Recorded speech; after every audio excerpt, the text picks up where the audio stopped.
우리 옆에 상 인사합시다. 사랑합니다. 축복합니다. 할렐루야. 네, 오늘은 특별히 여름 수련 성경학교를 한다고 반은 피곤하고, 또 여름 수련회를 가야 된다고 또 반은 피곤하고, 그래서 제가 최대한 말씀을 짧게 하겠습니다. 너무 믿지는 마시고 어쨌든 최대한 짧게 하겠습니다. 말씀의 제목을 한번 읽어봅시다. 시작. 영혼에 유익한 것. 이 여름에 우리가 왜 이런 수련을 하는가? 여름이 되면 복날에 탕을 먹으러 가고, 이제 사람 몸에 좋은 것들을 이렇게 단백질을 공급하고 그렇게 합니다. 우리도 여름에 수련회와 행사들을 하는데 영혼에 유익한 것들을 해야 된다. 우리가 육체가 건강한 것도 좋지만 영이 건강해야 된다. 이동건 뭐가 건강해야 된다? 이주는 뭐가 건강해야 된다? 네 영이 건강하나? 영이 건강해야 돼. 영이.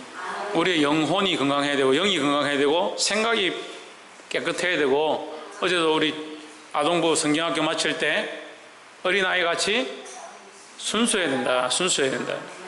어린아이 같은 애들이 요즘 없는 거예요. 이 시대가 악해지니까요. 어린아이 같지만, 실제는 어린아이지만 어린아이 같지 않은 거예요. 순수함을 잃어버렸대. 영혼이 깨끗하고 영혼이 유익하고 영혼이 더 하나님 앞에 성장하기 위해서 하나님 우리에게 이 영혼을 더 바른 길로 바르게 세우기 원하시는데, 정말 영혼의 유익한 게 무엇일까? 이런 고민을 해봤습니다. 근데 이제 영혼의 유익한 걸, 이제 몸에 유익한 걸 뭘 먹어야 되니까, 영혼의 유익한 것도 이제 뭘 먹어야 되는데 뭘 먹어야 될까? 그래서 제가 생각해 보니까 우리가 여름이 되면 이 맛있는 거 먹으러 가고, 요즘 돈이 많으니까 뭐 먹방을 하러 가고, 뭐 좋은데 맛있는 거 사 먹으러 가고, 건강한 거 찾아다니는. 근데 그건 다 뭘 해야 되냐? 대가를 지불해야 되는 거예요. 그건 다 대가를, 돈을 줘야 돼. 돈을 줘야 돼. 근데 집에서 부모님이, 엄마가 밥을 해주는데 돈 내고 먹는 사람, 돈 내고, 혹시 집에서 밥 먹을 때마다 돈 만 원씩 내고 먹는 사람 혹시 있어요? 없죠? 예, 혹시 있으면 제가 집에 한번 가보려고. 아무리 세상에 맛있는 것도 다 대가를 받습니다. 대가를 받는다는 건 뭐예요?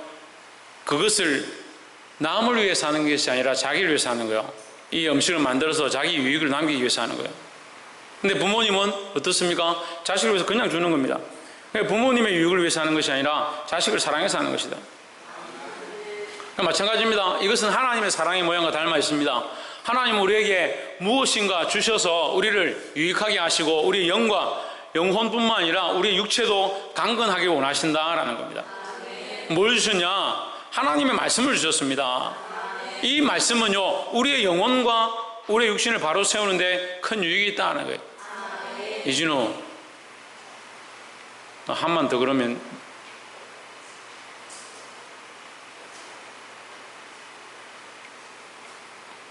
너는 예배를 완전히 우습게 안 해. 목사님도 우습게 알고.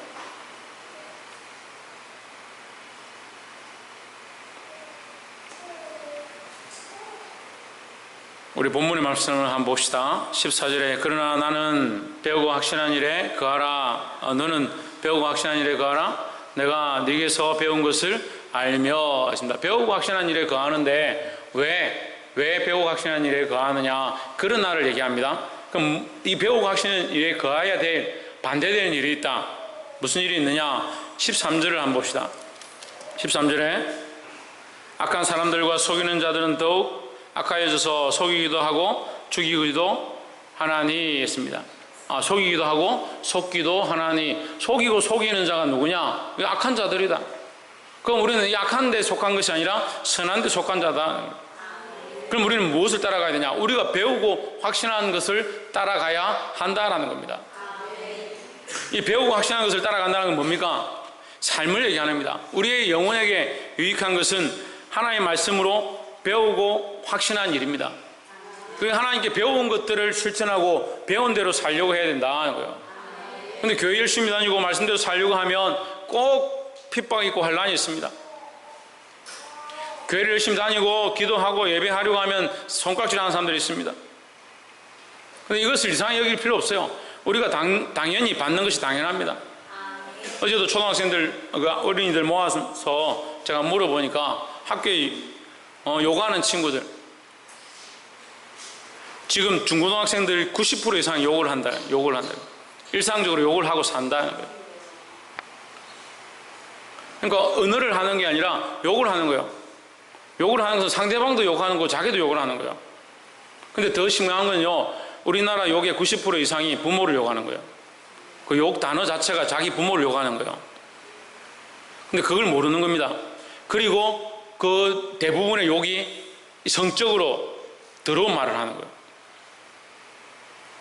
부모를 욕하고 성적으로 더러운 말을 하는데 그것을 아무렇지도 않게 막 내뱉는 거예요.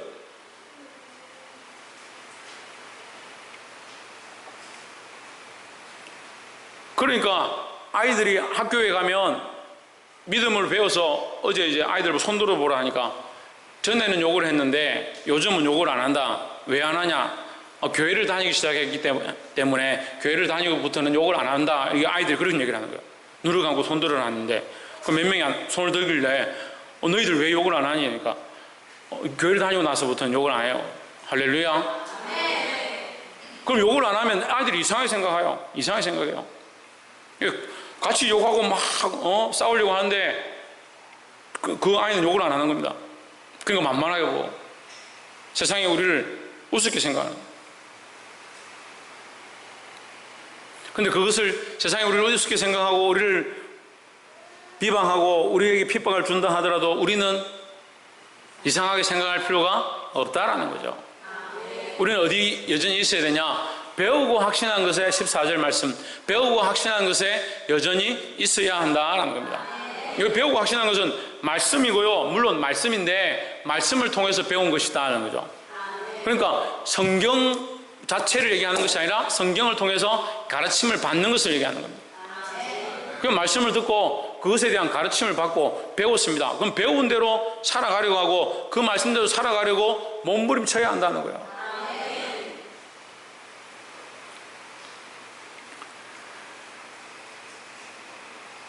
두 번째는 우리 영혼에 유익한 거 배우고 확신한 것이고 두 번째 것은 예수님 안에서 믿음으로 구원에 이르게 하는 것이다. 15절에 또 내가 어려서부터 성경을 알았나니 성경은 너희 너로 하여금 그리스도 예수 안에 있는 믿음으로 말미암아 구원에 이르는 지혜가 있게 하느니라 했습니다. 우리에게 참 지혜를 주는 것이 뭐냐? 성경이죠. 근데 성경에 무슨 지혜가 있느냐? 구원에 이르는 지혜가 있다는 거예요. 세상에 많은 종교들이 있습니다. 종교들은 있는데 그 종교들은 깨닫거나 열반에 들어가거나 조금 유익하게 할 수는 있을지 모르겠지만 참된 생명에 대한 영원한 구원에 대한 영원히 죽지 않는 것에 대한 그 해답은 없다라는 거예요. 제가 안 믿는 사람들하고 교제를 많이 했는데 이제 직장도 다녀봤고 많은 사람들 만나봤는데 많은 사람들이 가장 힘들어하는 데가 언제냐? 누가 죽었을 때, 누가 돌아가셨을 때 만나서 얘기를 해보면 누가 돌아가셨거나 누가 죽었을 때에 어떻게 해야 될지 모르겠다. 그 돌아가셨을 때 그 다음 사후 세계에 대해서 확실히 얘기해 주는 사람들이 없다. 심지어는 불교 다니던 사람들도 절에 다니는 사람들 저한테 와가지고 물어보는 거예요. 어떤 사람은요, 자기가 정말 예배드리고 개신교가 하는 거 보니까, 기독교가 하는 거 보니까 정말 거기에 대한 확실한 답을 얻었다라고 하는 사람들도 있는 거예요. 어디에 있느냐? 성경 속에 해답이 있다는 거예요. 세상에 어느 종교도 그것을 확실히 답하지 못하는데 하나님 말씀이 정확하게 답하고 있다. 그럼 우리는 뭘 따라가야 됩니까? 하나님 말씀을 따라가야 되죠. 구원에 이르게 하는 뭐가 있다? 지혜가 있다. 어디에 있다? 성경에 있다. 하나님 말씀에 있다. 그러니까 우리는 하나님 말씀 속에서 뭘 배워야 되느냐? 이 구원에 이르는 지혜를 배워야 한다라는 겁니다. 구원에 이르는 지혜를 배우는 열쇠가 있습니다. 뭡니까? 예수 그리스도입니다. 근데 예수 그리스도를 어떻게 할 때? 믿을 때 옆에서 한번 보십시오. 예수 그리스도를 믿을 때 우리에게 구원의 지혜가 임합니다. 우리가 예수 그리스도를 믿을 때 우리에게 구원의 지혜가 임한다는 거예요. 여러분, 저는 어제 또 아이들을 이게 가르치고 설교하면서 깜짝 놀란 것도 하나가 뭐냐면, 저를 별로 보지 못한 아이들도 있고 처음 보는 아이들도 있고 늘 같이 보던 아이들도 있었습니다. 한 30명 정도 모였는데 그 아이들에게 물었어요. 목사님이 너 그거 사랑하고 아끼는 것 같나? 아닌 것 같나? 목사님이 사랑하고 아낀다고 생각하는 사람 손 들어봐라 하니까 다 손을 드는 거예요. 감사하더라고. 제가 이 말씀을 여러분에게 전한다고 해서 제가 뭐 특별히 건강해지고 특별히 돈을 많이 받고 특별히 제게 유익된 게 없습니다. 제가 이 말씀을 여러분에게 전함으로 말미암아 제가 대가를 받는 게 아닙니다. 하지만 이 말씀은 누구를 유익하게 하느냐? 여러분을 유익하게 하는 거예요. 여러분 영과 여러분 혼과 여러분 육이 강건해지는 겁니다. 무엇을 배우냐? 구원에 이르는 지혜를 배우는 겁니다. 그럼 저는 그저 여러분에게 뭘 가르치고 있냐? 구원에 이르는 지혜를 가르치고 있는 겁니다. 그럼 왜 그저 주고 있느냐? 왜 그저 가르치고 있느냐? 나도 주님께 그저 받았기 때문이다. 근데 사랑을 모르는 사람들은요, 자꾸 이게 그저 받는 걸 모르는 거예요. 그저 주는 걸 모르는 겁니다. 자꾸 누가 조금 해주면 조금 해줘야 된다. 내가 이만큼 해줬으니까 너도 이만큼 해줘. 그건 참된 사랑이 아니에요. 참된 사랑은요, 그저 주는 거예요. 그러니까 주님 앞에 나와서 봉사하고 헌신하고 수고하고 나서 하나님 그저 주신 사랑 앞에 내가 헌신한 거지. 자꾸 어떻게 생각하냐? 내가 이만큼 했는데, 내가 이만큼 고생했는데, 내가 이만큼 봉사했는데 더 격려 안 해주고 자꾸 뭐를 한다? 좀 더 일을 더 하라 한다? 그런 생각할 게 아니라 우리가 그리스도 앞에서, 하나님 앞에서, 예수님 앞에서 우리가 어떠한 모습으로 살 것이냐. 하나님의 사랑을 보면 볼수록, 하나님의 은혜를 보면 볼수록 내가 더 기도해야 하고, 더 엎드려야 하고, 더 헌신해야 하고, 더 사랑해야 될 것, 그저 주어야 될 것들을 보게 되어야 한다는 겁니다. 이 구원에 이르는 지혜를 모든 사람에게 나눠주고 사랑할 수 있는, 그저 줄 수 있는 저와 여러분 되시기를 주의 이름으로 축복합니다. 마지막 세 번째로 16절에 모든 성경은 하나님의 감동으로 된 것으로 교훈과 책망과 바르게 함과 의로 교육하기에 유익하니 했습니다. 교훈과 책망과 바르게 함과 의로 교육하기에 유익하다. 교훈이 된다. 믿음의 선조들이 걸어간 길, 그리스도께서 걸어가신 길, 그 길 따라 우리가 걸어갈 수 있는 교훈이 된다. 책망이 된다. 책망은 뭐냐? 우리가 잘못된 길을 걸어가는 것을 가르쳐 주신다. 우리의 생각과 우리의 욕심과 자기를 사랑하는 것을 쫓아가는 모습들을 보게 하신다라는 거죠. 어떤 사람들은 그런 사람이 있으면 말씀을 듣고 찔리고 마음이 아프면 교회를 나오기 싫다는 거예요. 말씀 들어서 찔리는데 뭐하러 교회를 가냐? 말씀 들으니까 자꾸 혼내는데 뭐하러 교회를 가냐? 그런 생각하는 사람이 있습니다. 그럼 아프면 여러분 병원 안 갑니까? 굶으면 병원 안 가요? 굶은 데가 더 퍼지도록 내버려 둡니까? 아프면 교회라는 거예요. 아프면 병원을 가야죠. 의사를 만나야죠. 치료를 해야 되죠. 우리의 영이 아픈 것, 병든 것, 우리의 생각들이 병든 것, 잘못된 길을 걸어가는 것, 우리 삶에 타락해가는 것들을 하나님의 말씀 앞에 고쳐야 한다는 거예요. 누가 가르쳐주냐? 하나님께서 가르쳐주신다는 겁니다.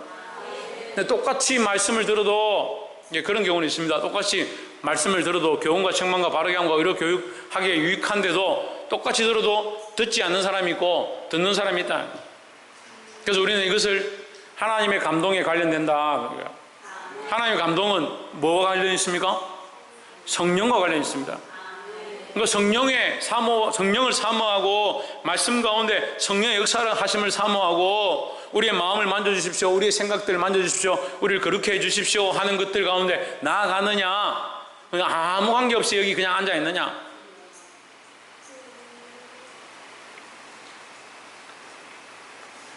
이 말씀을 듣고 깨닫고 이 말씀이 우리에게 교훈과 책망과 바르게 함과 의료 교육하기에 유익한 일이 되기를 주의 이름으로 축복합니다. 그렇게 해서 뭘 만드냐? 그렇게 해서 뭘 하려고 하느냐? 17절에 나와 있습니다. 하나님의 사람으로 온전하게 하며 우리를 온전하게 하기 원하는 거예요. 우리를 하나님 사람으로 온전해지고 이 세상을 이길 자로 온전해지고 세상의 빛과 소금의 역할을 감당할 자로 온전해져야 된다는 겁니다. 그냥 당신은 빛입니다, 나는 소금입니다 한다고 소금과 빛이 되는 게 아닙니다. 하나님 말씀 앞에 자기를 조명해서 자기를 깨끗하게 고쳐가고 바르게 세워가야 된다는 거예요. 고속도로에는 차선이 왜 있을까요? 예, 갑자기 이렇게 질문하는 걸 훅 들어온다 그러죠. 갑자기 질문하니까 어떻게 대답하냐? 고속도로에는 차선이 왜 있을까요? 왜? 선 지키라고 있는 거예요. 횡단보도에는 선이 왜 있겠습니까? 선 보고 걸어가라고요. 하나님 말씀 우리에게 인생의 좌표고 인생의 선입니다. 이 선을 따라가지 않으면 세상의 악한 길들로 자꾸 넘어지고 타락하고 변질되어 가는 거예요. 하나님께서 우리를 더 온전케 하시고 더 온전케 하시고 더욱더 온전케 하셔서 예수 그리스도의 장성한 분량에 이르게 하시도록 뭘 주셨냐? 하나님의 말씀을 주셨다는 겁니다. 이 말씀이 우리의 영혼에게 유익하고 우리의 영과 혼과 육을 강건케 한다는 겁니다. 바로 세운다는 겁니다. 그러니까 오늘 이 말씀을 들은 여러분, 자기 생각대로 살지 말고 우리의 양심을 하나님 말씀에 맞추고 우리의 마음을 하나님 말씀에 맞추고 하나님 뜻이 원하는 대로 많은 사람들에게 거저 나눠주고 사랑하고 베풀고 섬기고 봉사할 수 있고 한 영혼 한 영혼을 불쌍히 여기고 그들을 교훈과 책망과 바르게 함과 의로 유익하는 길로 이끌 수 있는, 그래서 온전한 그리스도인의 모습으로 자라가게 되는 저와 여러분이 되기를 주의 이름으로 축복합니다. 기도하겠습니다.